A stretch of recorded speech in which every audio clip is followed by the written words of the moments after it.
in a move that its president described as liberalizing the nation's economy, while in contrast deemed by the rest of the world as jeopardizing global trade order. The U.S. has imposed a 10% baseline reciprocal tariffs on imports from its trading partners and even higher rates for nations that run trade surpluses with the U.S.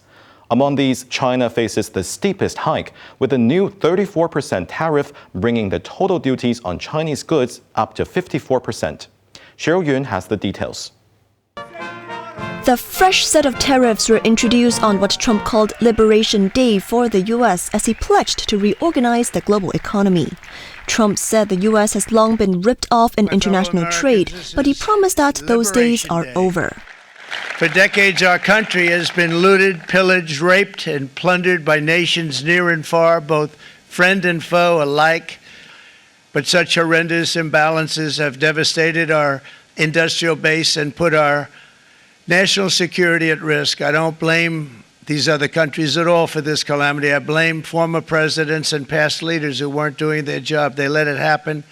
The 10% baseline tax was slapped across all countries, effective this Saturday. Higher rates will be imposed on 60 countries or trading blocs with substantial trade deficits with the U.S. effective next Wednesday. China was hit the hardest, with a total of 54% on Chinese exports to the U.S. after the addition of a 34% tariff to the existing 20% duties.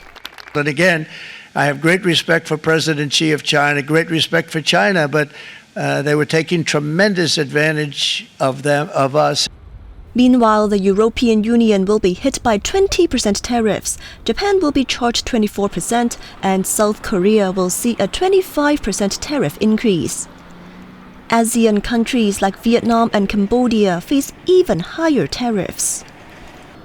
Analysts believe this is due to Chinese companies using these nations to bypass U.S. tariffs by sending products there for processing before exporting them to the U.S. Trump stressed that these rates are actually discounted, claiming they're only around half of what other nations charge the U.S. on American exports. Cheryl Yun, Cable News.